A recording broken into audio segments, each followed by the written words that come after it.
Buenos días, hermanos, hermanas. Les saludo en el amor del Señor y como cada día domingo también aprovechamos de saludar a todos los que nos ven a través de nuestra página en internet en www.iglesiacristianalaserena.cl.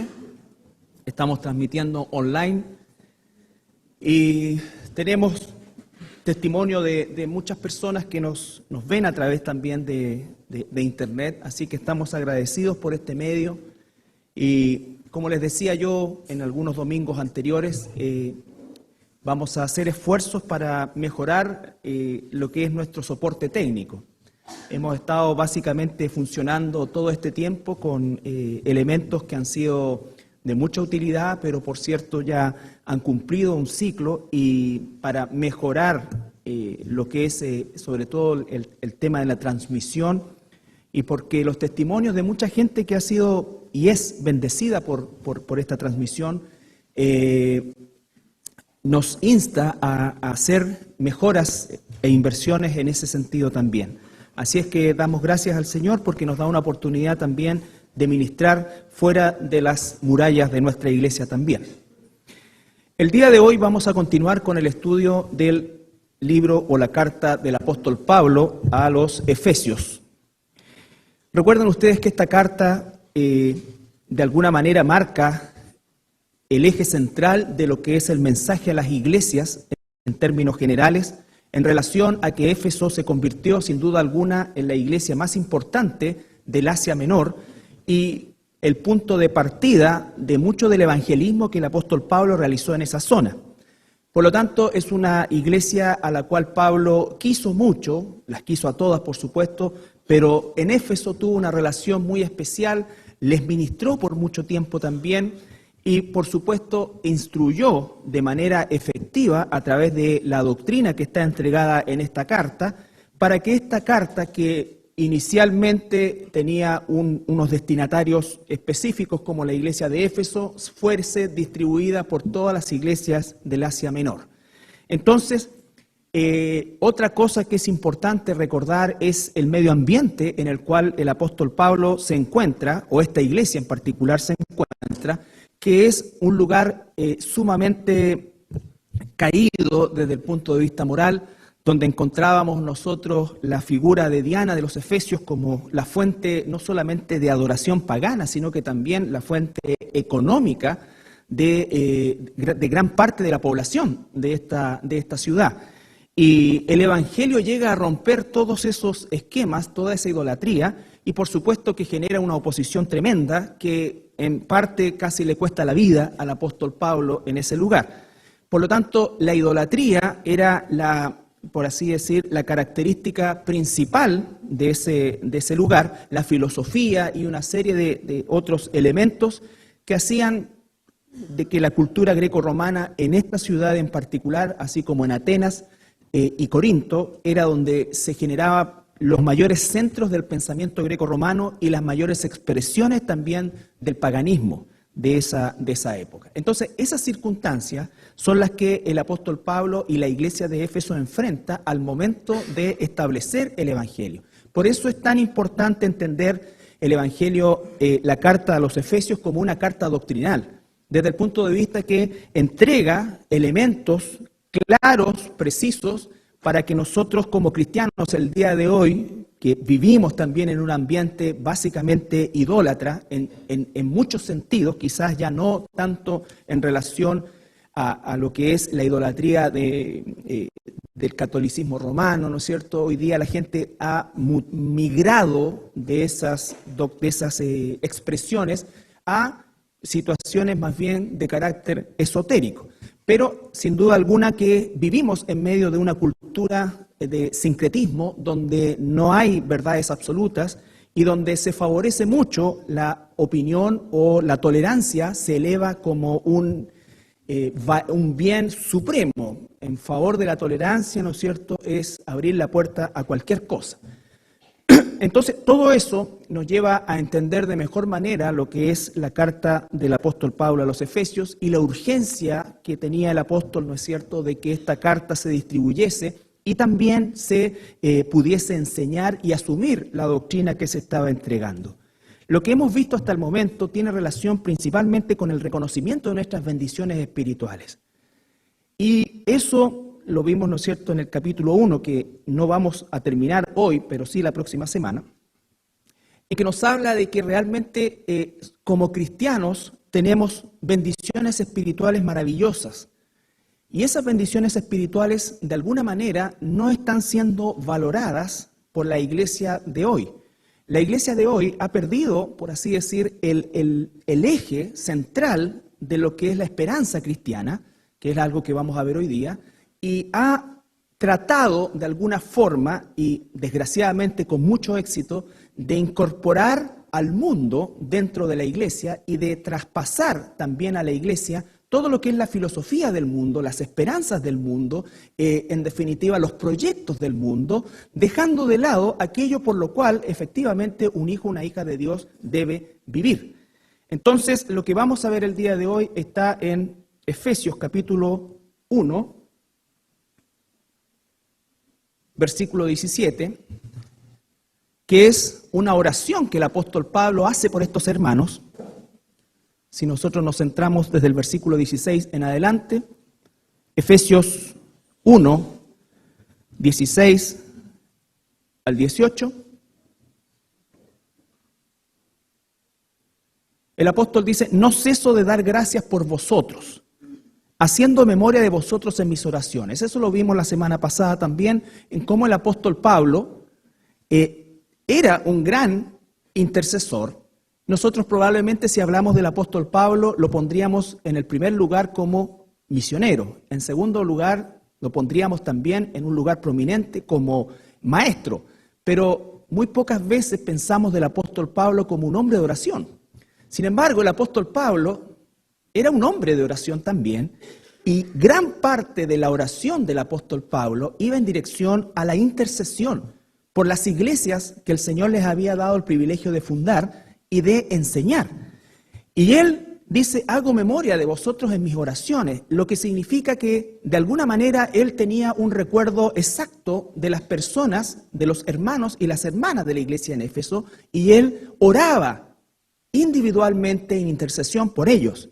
Su oración, dice, ¿no es cierto?, en el versículo 17, para que el Dios nuestro Señor Jesucristo, el Padre de gloria, os dé espíritu de sabiduría y de revelación en el conocimiento de Él. Esa es la dirección de la intercesión del apóstol Pablo, que los hermanos en Éfeso tuvieran sabiduría de Dios para conocerle más a Él. Recuerden que el apóstol Juan dice que la vida eterna consiste en que te conozcan a ti, el único Dios verdadero, y a Jesucristo a quien tú enviaste. Entonces, el sentido primordial, principal, prioritario de nosotros como cristianos es el conocimiento de Dios. Nadie puede decir: conozco ya a Dios. Cuando una persona me dice: oh, es que eso yo ya lo leí, lo que está diciendo es: yo eso ya lo pasé, estoy graduado de eso. La única manera de conocer la revelación de nuestro Dios es a través de su palabra. Y su palabra dice que es viva y eficaz y es como un río de agua viva que permanentemente nos está hablando y enseñando más profundamente acerca de Dios. En la vida de todos aquellos que llevamos varios años en el estudio de la palabra, damos fe de que efectivamente es así. Nosotros tenemos que entender que el conocimiento de Dios es una actividad prioritaria en la vida de un hijo e hija de Dios. De este conocimiento o desconocimiento es que vienen las frustraciones o la esperanza o, en definitiva, la fortaleza espiritual también. Cuando el cristiano abandona el conocimiento de Dios por medio de su palabra y se queda con algunos tips, como se dice hoy día, acerca del Señor, el resultado de eso va a ser que el tsunami de información del mundo terminará sepultando esos pocos tips acerca del Señor, y entonces tendremos un cristiano que tenderá a buscar lo que el mundo quiere y no lo que Dios quiere. Y entonces tenemos por eso hoy en día mucho cristianismo frustrado que está buscando exactamente lo que busca el mundo, exactamente lo que busca el mundo. Y eso es porque hay, y quiero decirlo quizás en un sentido, un desprecio por considerando el hecho de que no aprecian las bendiciones espirituales. Es tal así que cuando alguien va, ¿no es cierto?, y me ha tocado visitar hermanos o hermanas en alguna oportunidad que están sumamente frustrados por distintas razones, y es casi como que, ¿qué le digo? ¿No es cierto? Un error mío, y también las personas, ¿qué es lo que esperan? Uno debiese darle esperanza en relación a la esperanza que nos da Dios, pero como que eso no calma mucho el dolor, no calma mucho la ansiedad, ¿no es cierto? Dios está contigo, somos hijos de Dios, sí, pero, ¿cierto?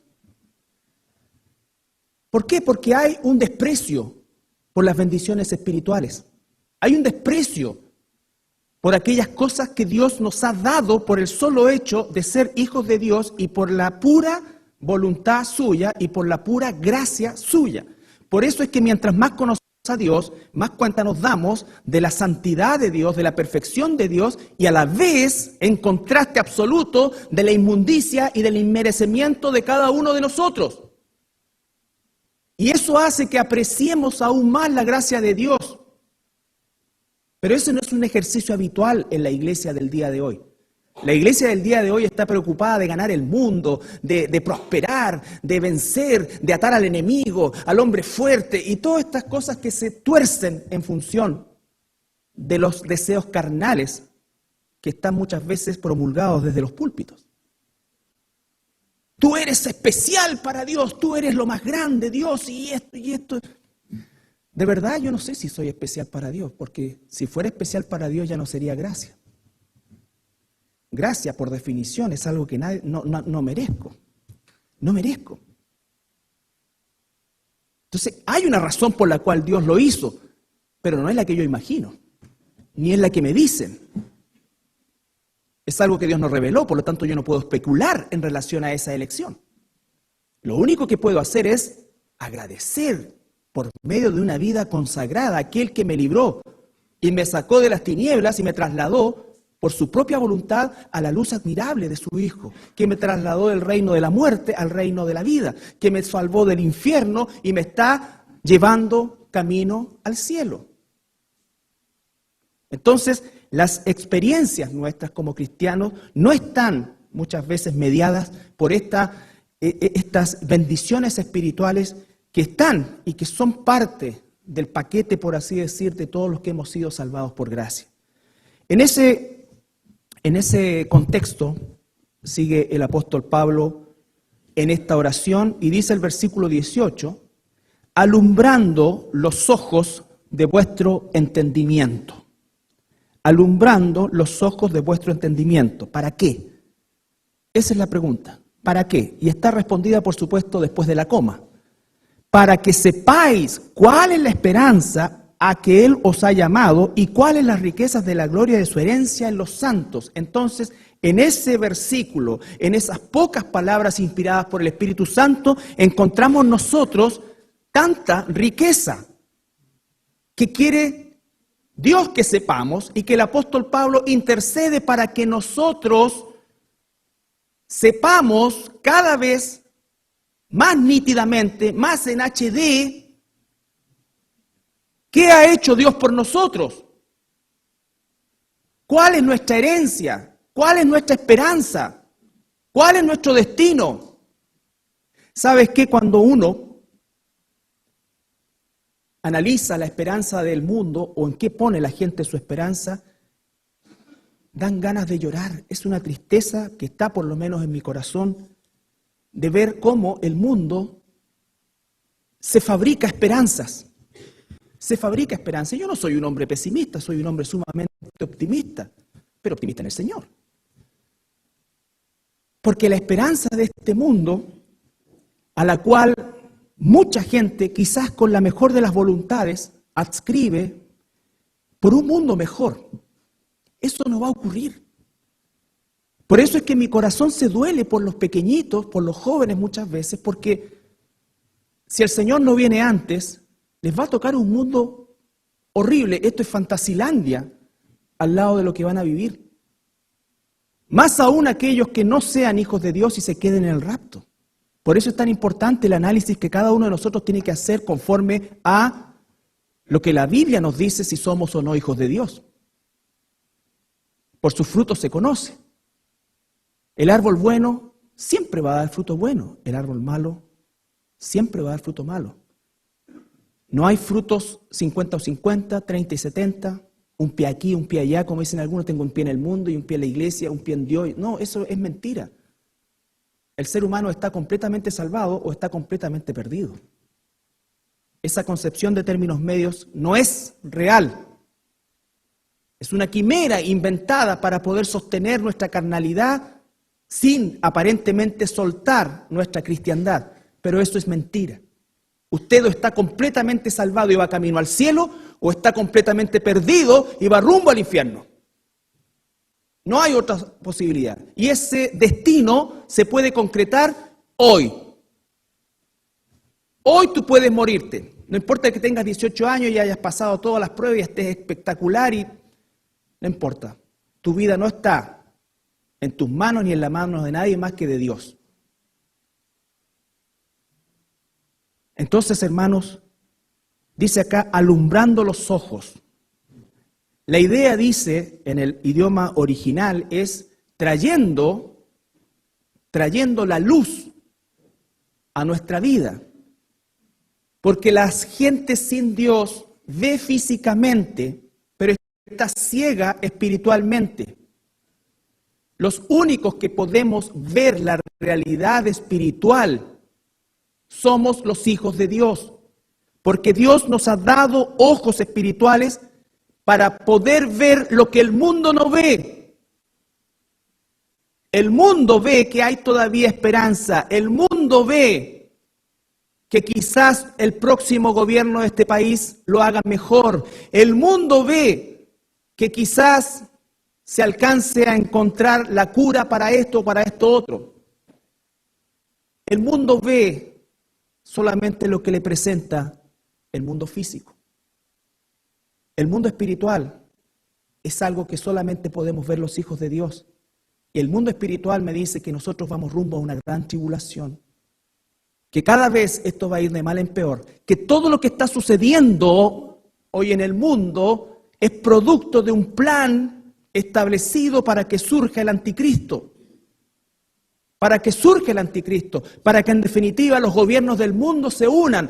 Todo lo que sucede en el mundo a partir de la segunda mitad del siglo XX es parte de un plan cuyo único propósito es establecer un gobierno mundial que durará 7 años y que la iglesia verdadera no vivirá. No vivirá. Entonces las cosas no van a mejorar, ni siquiera cuando sale el jinete en el caballo blanco de Apocalipsis con el arco sin flecha. Todo es mentira. Satanás es el padre de la mentira. Por lo tanto, él va a persuadir al mundo de que hay esperanza. Y sí hay esperanza, pero en Dios, en Cristo, en sus promesas, en su palabra, en el destino que Él ha propuesto para sus hijos e hijas.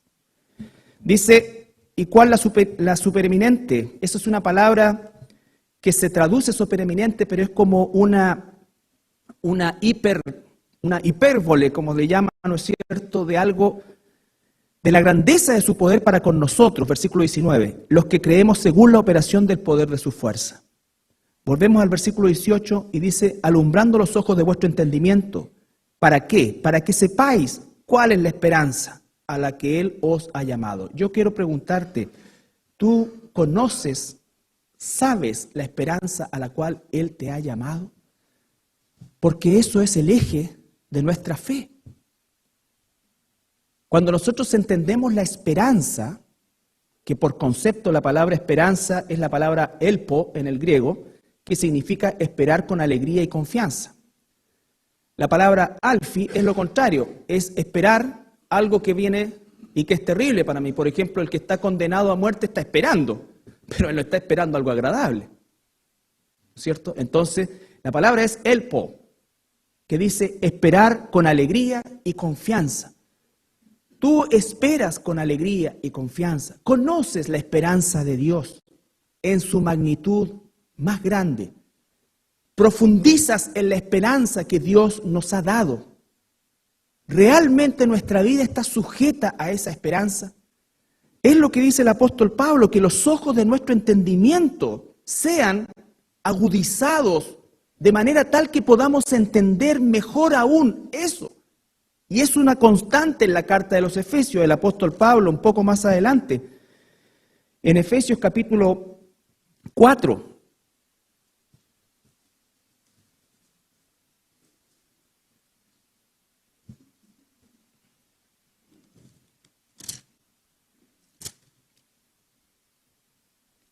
Perdón, capítulo 3, versículo 14.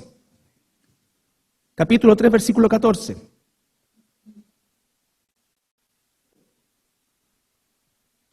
Por esta causa, dice, otra vez está en oración, intercesión. Por esta causa doblo mis rodillas ante el Padre de nuestro Señor Jesucristo, de quien toma nombre toda familia en los cielos y en la tierra, para que os dé, conforme a las riquezas de su gloria, ser fortalecidos con poder en el hombre interior por su Espíritu. Entonces él dice, ruego que ustedes sean fortalecidos en ese hombre interior, esa naturaleza espiritual, ese ser espiritual que Dios ha hecho habitar en nosotros, en la persona del Espíritu Santo. Entonces, cuando estamos viendo que el apóstol Pablo dice, oro por ustedes, para que ustedes entiendan, profundicen, realmente se apropien de las esperanzas espirituales, que son las esperanzas eternas. Las esperanzas espirituales no son el invitado pobre a nuestra vida. Las esperanzas espirituales debieran ser y deben ser el eje central sobre el cual gira nuestra vida. Nuestro Dios nos ha prometido sacarnos de aquí. Nuestro Dios nos ha prometido vida eterna.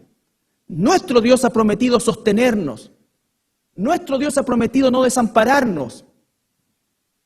Nuestro Dios ha prometido también que vamos a tener pruebas, pero Él también ha prometido que estará con nosotros. Entonces, hermanos, el tema de la esperanza, volvemos al versículo 18 del capítulo 1, a la cual hemos sido llamados.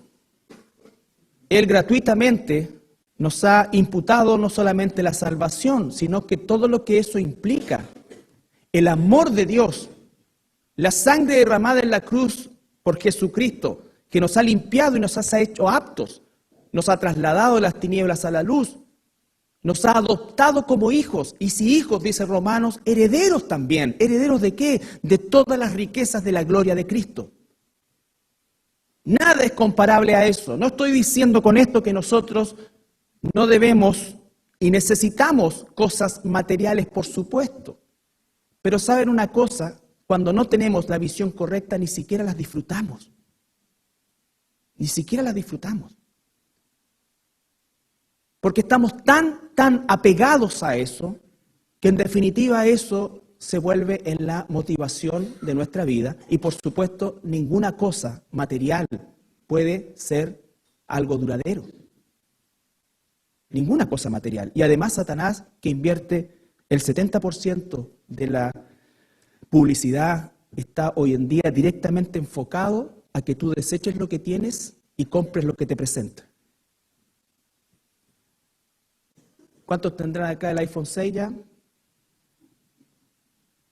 Ya no lo van a desear en un tiempo más. Hace lo mismo el otro, pero es 7. Y así. Esa es la publicidad, porque el Satanás nos conoce y el mundo nos conoce, entonces va a poner cosas y tú vas a mirar, ¿no es cierto?, tu ladrillito. Va a decir, chuta, estoy atrasado. Hasta hay una propaganda que el viejito está tratando de regalar ese celular y nadie lo quiere. Nadie lo quiere. Y originalmente, ¿para qué era esa cuestión? Para comunicarse nomás. Hoy día es la vida de muchos. Sin eso se muere. Hoy, hasta a mí me ha pasado a veces hoy en la mitad del camino, ¡oh! Se me quedó el celular. Y tú dices, ¿cómo lo hacíamos antes? ¿Cómo lo hacíamos antes? Y nosotros somos una generación sin celular.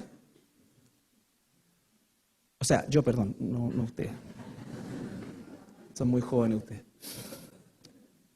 Pero te das cuenta que estás envuelto en eso. Entonces, ¿por qué? Porque está en esa dirección para que nosotros, en definitiva, siempre estemos insatisfechos y tengamos la esperanza de que "Ay, voy a trabajar y juntar plata".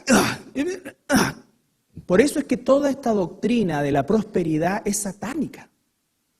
Porque apunta justamente a esa hebra carnal que todos tenemos y que disfrazamos, ¿no es cierto?, con bendiciones de Dios.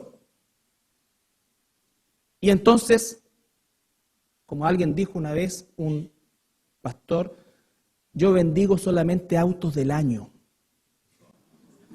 Oye, textual. Así que algunos pocos de aquí podrían recibir esa unción. ¿No? Ni te atrevas a llegar con tu chevetito año 89, con 4 marchas, porque va a vomitar el hombre. ¿Ya? Entonces, esas estupideces apuntan netamente a la carne, a la competencia, al materialismo. Entonces, todo eso, hermanos, es basura. Lo que Dios quiere es que nosotros, nuestro entendimiento, vaya y apunte a nuestra esperanza y a las riquezas de gloria de su herencia en los santos, riquezas de gloria de la herencia en sus santos. Eso parece místico y vuelvo a insistir, muchas veces es como el invitado pobre al consuelo que uno le da a alguien. El Señor y las riquezas de su gloria, enfoquémonos en eso, oremos, sí, pero es que en realidad igual se me perdió la cuestión y no la encuentro. Pero si aparece, ¡ah! Claro, no digo que no nos alegremos todos, pero uno demuestra el amor a las cosas, ¿no es cierto? Realmente, mayormente que el amor a estas riquezas espirituales y principalmente porque Satanás se ha encargado también de que nosotros las desconozcamos, que las nombremos así como al pasar, pero no tengamos ningún tipo de mayor información. La oración de Pablo es que no sea así, sino que en los ojos de nuestro entendimiento puedan verdaderamente generar en nosotros una visión mucho más profunda que la que tenemos el día de hoy de lo que son las bendiciones espirituales. Y aprendamos a caminar en gratitud a Dios por cada cosa que Él nos da, por cada cosa que no nos da, por la vida que nos permite vivir, por las oportunidades que nos da, por las oportunidades que se cierran, por todas las cosas que ocurren, porque todo tiene un propósito en nuestra vida cuando somos hijos de Dios. Y ese propósito no tiene que ver con este mundo, ese propósito tiene que ver con el venidero. Estamos de paso, somos extranjeros y peregrinos. Nuestra ciudadanía, dice, está en los cielos. Entonces, el tema de la esperanza debe ser nuestra fuente de gozo en 1 Tesalonicenses 4:13.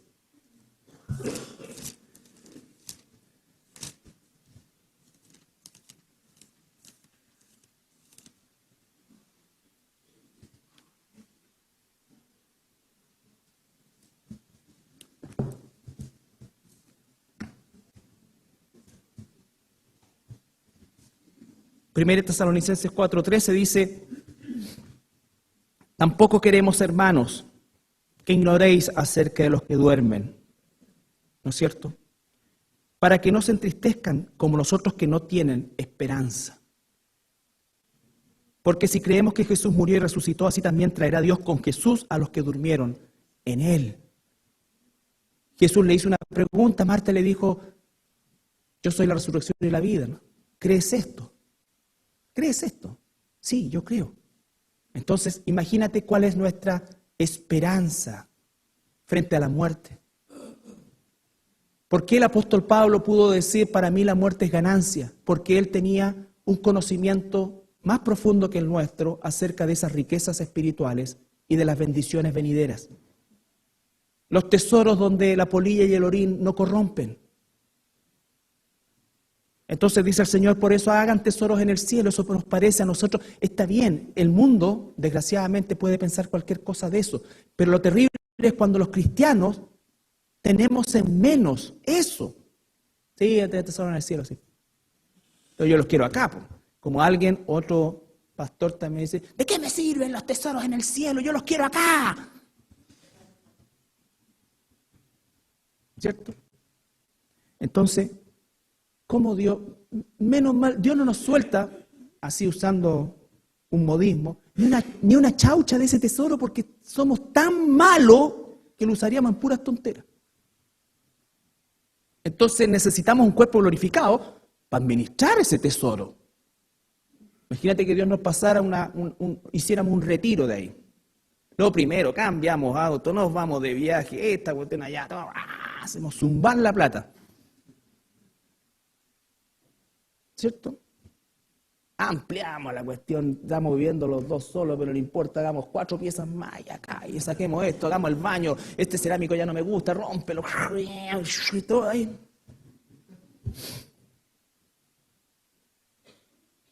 Uy, me quedaron 10 pesos, ya, démoslo el domingo. ¿Para eso queremos la plata o no? Nadie quiere la plata para apoyar a un misionero, así en primer término. Para eso queremos la plata. Si para eso trabajamos. Y mientras no nos confrontemos con esa realidad, entonces nosotros vamos a estar siempre siendo demandados en nuestra naturaleza carnal. Nuestra naturaleza espiritual nos enseña a administrar las cosas. El Señor nos enseña a administrar las cosas. A veces nosotros tenemos miedo de dejar áreas de nuestra vida al Señor porque es que el Señor no me gusta cómo lo hace. No me gusta cómo maneja la finanza. Entonces, no me gusta cómo maneja el tiempo. Porque yo tengo mis prioridades, entonces a mí me gusta encajar donde cabe Dios. No lo voy a dejar afuera, pero le voy a dar un lugar ahí donde no me moleste. Entonces, si no enfrentamos esa realidad, entonces no podemos hacer espiritualmente las correcciones.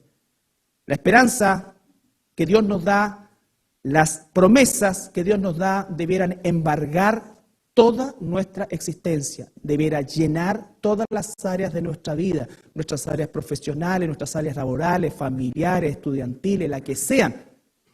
Todas ellas debieran estar empapadas por esas promesas.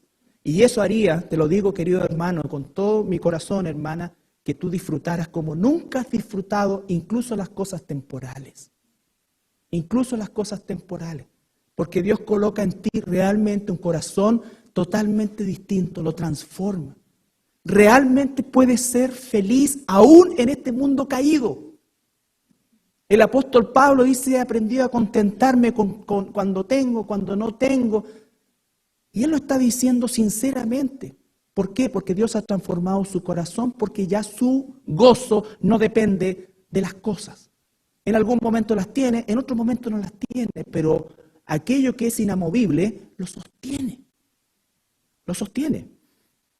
También cuando vemos nosotros en 2 Tesalonicenses, ya que estamos cerquita,